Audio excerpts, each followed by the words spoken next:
You know, when you tour an assisted living community, it's easy to get swept up in the vision they're selling.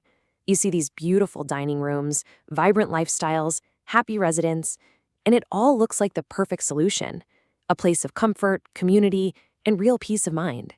And look, for a lot of people, it really is. But here's the thing. Behind the glossy brochures and that warm, welcoming smile, there are some really critical realities that aren't always front and center. These are the things they might not bring up, but that you absolutely 100% need to know.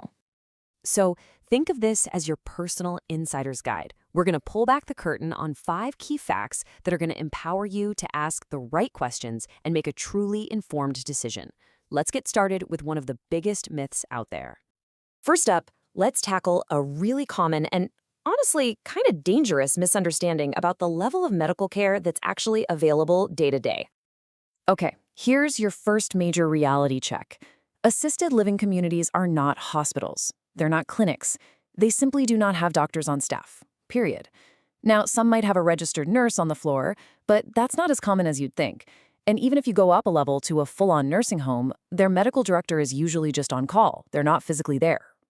The big takeaway? This is not a substitute for your loved one's regular doctor. All right, let's talk about something that hits every single family right where it counts: the money.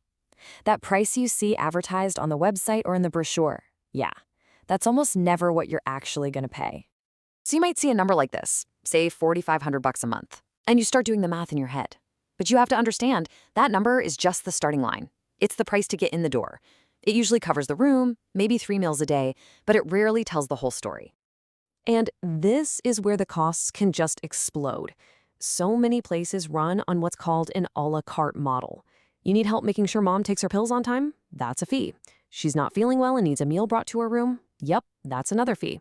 Rides to the doctor, laundry services, a little extra help getting dressed. These are almost always add-ons. You absolutely have to ask for a complete, detailed fee schedule before you even think about signing.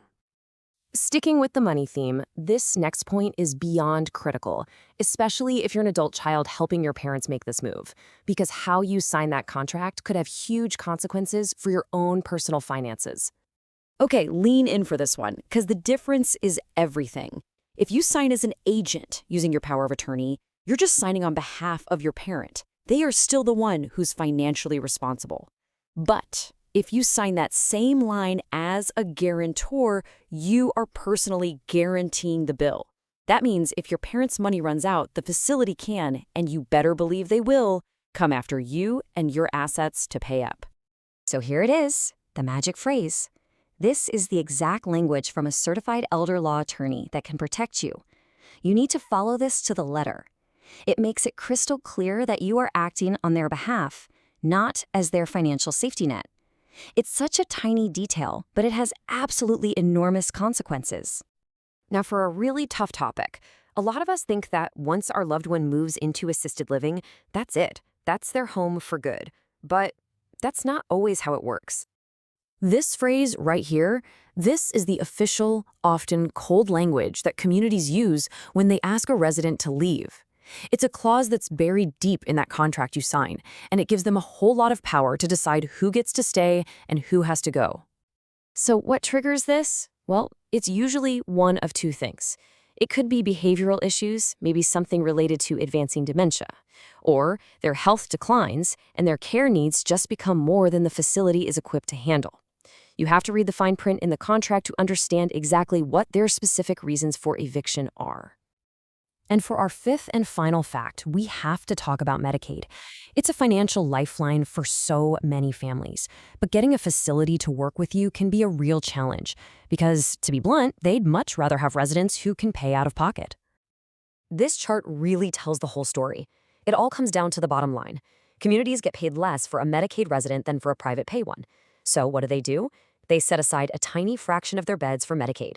This is exactly why you hear that excuse over and over again. Sorry, we just don't have any Medicaid beds available.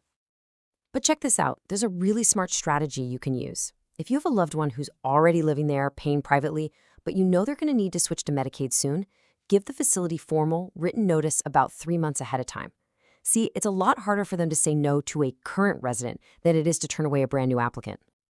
So listen, the point of laying out all these facts isn't to scare you or discourage you. It's the exact opposite. It's to take you from being worried and unsure to being prepared and confident. It's about arming you with the knowledge you need to be the best possible advocate. And here it is, all in one spot. This is your game plan, your pre-signing checklist. You need to ask about the medical staff, demand that full fee schedule, clarify exactly who is on the hook for the money, understand the eviction rules inside and out, and talk about their Medicaid policy right from the start. These 5 conversations are completely non-negotiable. By asking these tough, informed questions before you're in the middle of a crisis, you're doing so much more than just signing a contract. You're actually ensuring your loved one's well-being and, just as important, you're buying yourself some much-needed peace of mind for the journey ahead.